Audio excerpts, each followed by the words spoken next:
Hey, what is up, mortals? It is I, Spirit of Ice, here with a new video for you today. Welcome to Part 1, Season 2 of What If Deku Became a Green Lantern.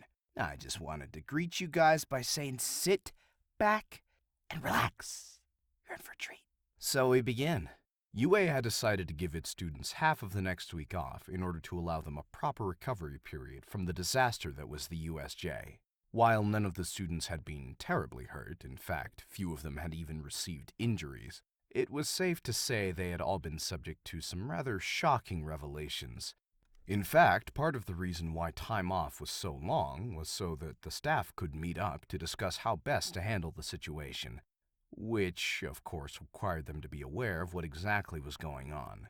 So, what you're saying is, two of our students have received magic emotion gods from aliens after their intergalactic cop organizations were destroyed by enemies of theirs, and they're both trying to get through a normal hero school education while trying to keep an eye out for other students that would make good hosts for these gods' powers. And while that's going on, All Might's thought-to-be-dead nemesis also has one of these gods, which is supposed to be the most dangerous one to deal with, and the police didn't find him when they searched for him after he was blasted out of the USJ. In addition, the two guardians that gave them their rings disappeared, and we don't know where in the universe they might be. Did I leave anything out? That recap and subsequent request for confirmation of said recap came from one Hisashi Yamada, also known as the Pro Hero Present Mic, a teacher that taught both Izuku and Mirio, though only one of them was being asked to validify the man's explanation, as he sat down in the conference room with the rest of the teachers and the principal. You forgot to mention that we don't know what happened to the original Orange Lantern, and that one of said enemies, the leader of the Red Lanterns, was also on Earth the same day as the Guardians, and also disappeared after, beating Endeavor, Mirio told him before smiling. But aside from that was a brilliant explanation, Sensei. Just after he finished his joke, a woman banged her fist on the table in frustration. "This is no laughing matter, Togeda!" the pro-hero Midnight exclaimed. "To begin with, what you said just sounds like a fever dream. The only proof you have of these claims of yours is the fact that you, Midoriya, and this all-for-one villain share similar rings and powers, which is pretty irrefutable due to how unlikely it is that your quirks would be so similar, especially with your permeation being already established. But still." Ahem! All Might cleared his throat, drawing all eyes to him. If I may, I can add further credibility to young Togeda's story. He's currently undergoing an internship with my old psychic, Sir Night-Eye. It was actually while they were together that the guardian known as Sade. Mirio helped him. All Might nodded. Sade. Sir Night-Eye didn't see her, as she apparently flew off to find her companion, the guardian known as Ganthet, who was the one to deliver the green ring to young Midoriya, after she had given the blue ring to young Togeda, but he was able to confirm that the ring housed in it an entity known as Adara. This Adara is said to be all the hope in the universe given physical form, and I can attest firsthand that its powers are far greater than I could have imagined. As soon as her ability to heal was discovered, Sir Night-Eye called me in an attempt to use her to fix a devastating and crippling injury I had gotten during what I thought to be my final battle with All for One. Toshinori lifted his shirt, revealing a perfectly normal stomach. For 5 years or so, that battle had left me with a destroyed stomach. I hesitate to reveal this, but some of you may have noticed that my time in the spotlight was decreasing each day. That injury was the reason why. Until young Togeda and Adara fixed it during our first meeting. There isn't even a trace of the hideous scar there, but I've got pictures if you want to see just how potent it was. Adding to that, I can confirm that both Midoriya and Togeda used a special kind of ring to harvest their powers, which Mirio's wearing right now. Aizawa gestured to the young blonde boy, who held up his right hand with his blue ring on it. His blue ring seems mainly to specialize in healing and restoration, whereas Midoriya's allowed him to make anything he could think of, though his use of it seemed somewhat limited. And at the USJ, the rings started interacting with each other in strange ways. implying that there's a special bond between them. For instance, when the green and blue rings were in close proximity to one another, they supercharged each other. Izuku started overflowing with energy, causing shock waves that could be felt throughout the entire facility. On the other hand, Mirio gained the ability to make constructs, which he used to shield Mineta and Kirishima while they escaped to the plaza. And when he came close to All for One, the orange rings stopped working altogether, and it only became functional when Mirio had to leave and let Izuku fight without his power going haywire, which the villain used to his advantage by draining Izuku's green will energy. And speaking of young Midoriya, Nezu interjected, capturing the interest of all the teachers present with the exception of All Might. I believe it best to explain what has happened to him. Since you two are the most knowledgeable about the subject, All Might and Lemillion, would you mind explaining the current scenario? Both blondes nodded, understanding that they were in charge of telling the faculty why Midoriya wasn't here right now. Well, the shortest way to explain it would be to tell you that the rings the entities are housed in are more containers than anything else. Originally, the green and blue lantern rings had all kinds of different functions, but our rings were designed as emergency vessels to house and transport the emotional entities in the event that the core were destroyed. So they're pretty much missing all of those functions. Of course, since a lot of those functions were designed with the idea that it would be useful to the core at large, like a universal map and translator, we don't actually lose anything. But anyways, after I left to get all of you to come to the USJ, Midoriya apparently decided to channel Ion's power directly instead of using the ring's power supply, and the resulting charge destroyed his ring and released Ion, which allowed Midoriya to use his body as the container, meaning that he's now using Ion's power directly and can't turn it off, Lemillion informed them, with a somewhat somber expression, as if the news itself were both good and bad. Beside him, All Might took over the rest of the explanation. While this initially wasn't a problem as long as young Midoriya didn't don his power ring, the main issue became apparent when young Midoriya tried making constructs. More specifically, he tried to unmake his construct.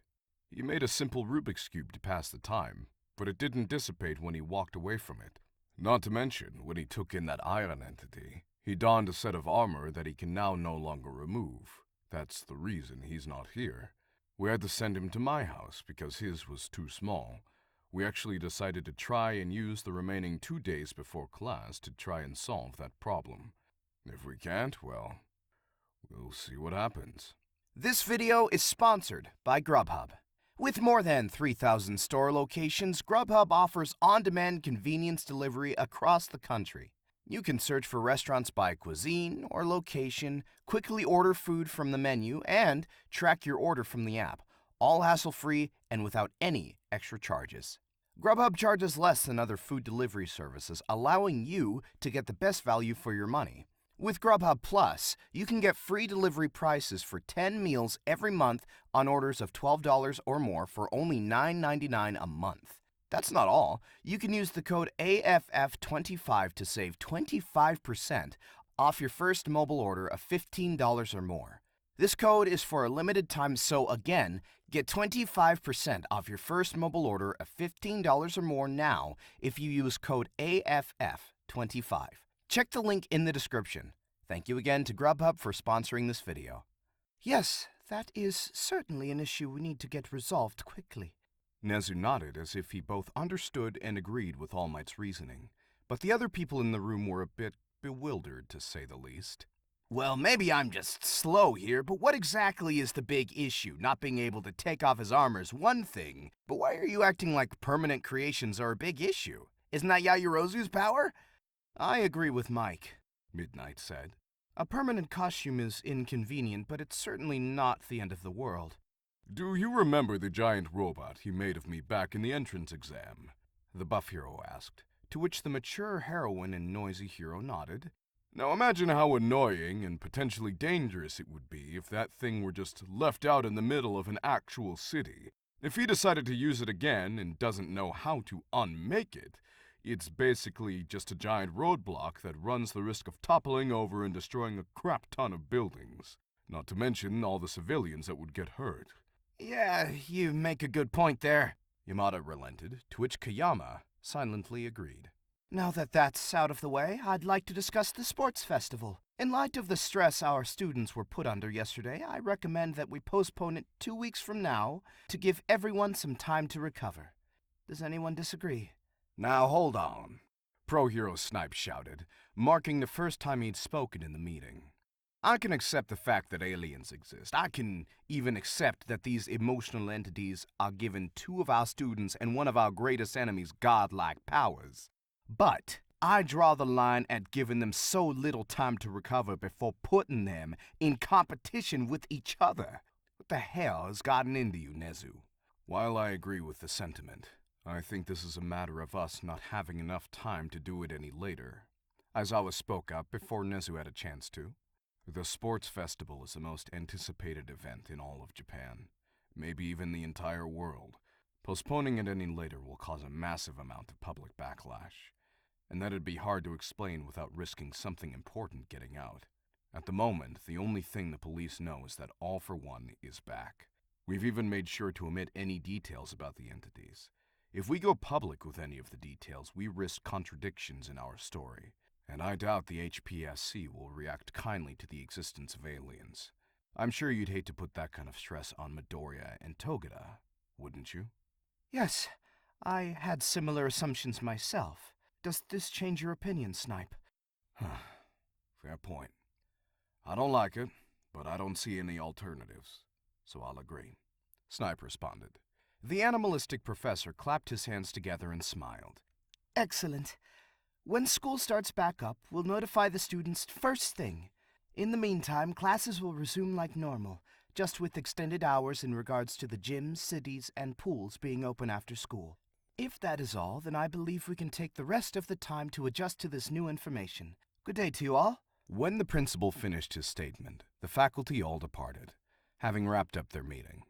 But, for All Might, he couldn't help but be worried as they all filed out of the building. Not because of the information revealed, no, they were all trustworthy people, but there was something he just couldn't trust them with. Unfortunately, All for One had revealed that he used to be quirkless. The students could probably be convinced that the villain was lying with a simple taunt, but Aizawa and 13 were both there too. And Aizawa at least knew that the Orange Lantern could steal quirks. The only good thing about the situation was that the Erasure Hero hadn't said anything yet, which made All Might think that he was either waiting for a good time to bring it up or just disregarded it altogether. Regardless, he needed to make sure he and Midoriya were on the same page in case any of the boys' classmates asked about it, considering it came up in the same context of the Greenette being quirkless as well. Elsewhere, in a city several hours away, even by train, there was a duo of 2 people that resulted in a strange combination. One of them was the pro hero Hawks, the number 3 in all of Japan. With him was the original Orange Lantern, Larfleeze, though that was a far cry from what he currently was.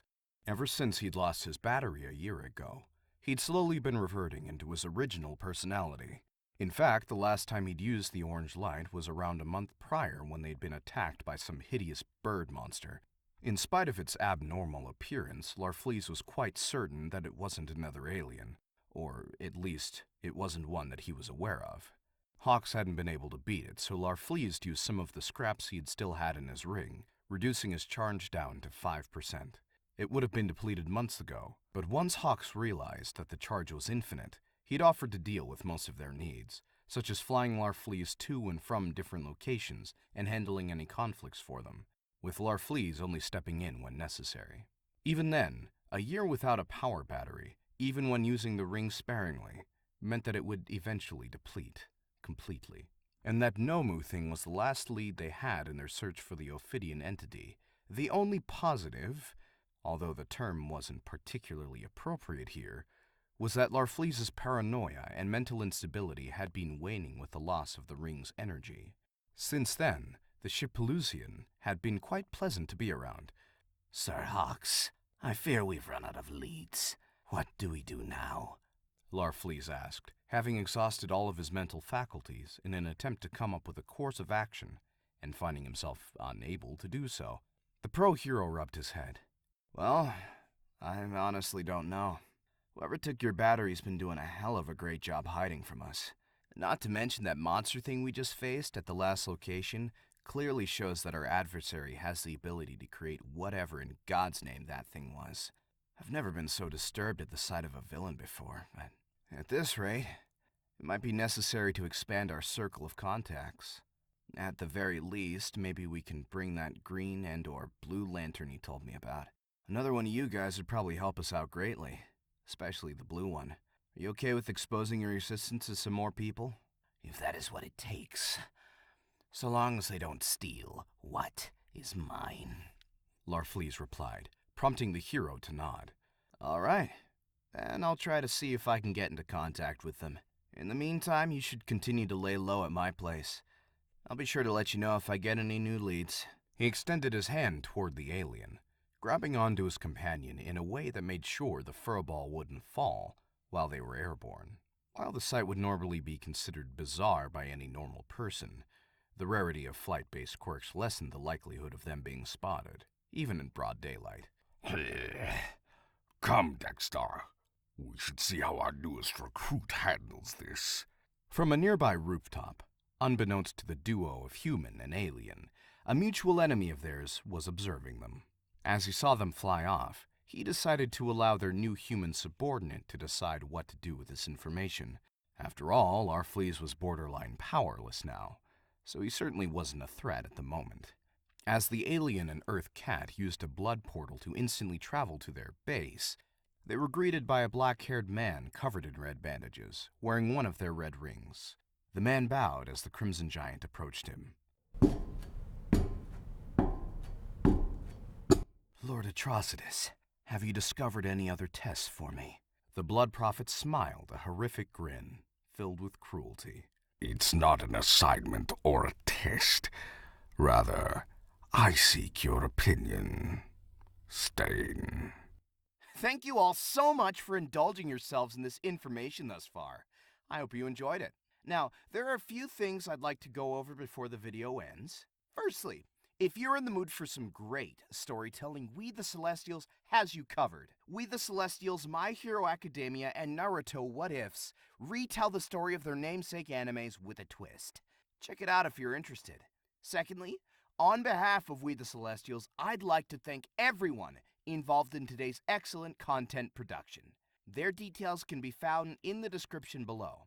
Lastly, if you're interested in what we do here at We the Celestials, I'd like to extend an invitation to join the team. The only caveat is that we only accept members who are 16 years or older to join our crew. You can sign up for whichever category fulfills your interest by joining the recruitment Discord using the link in the description below.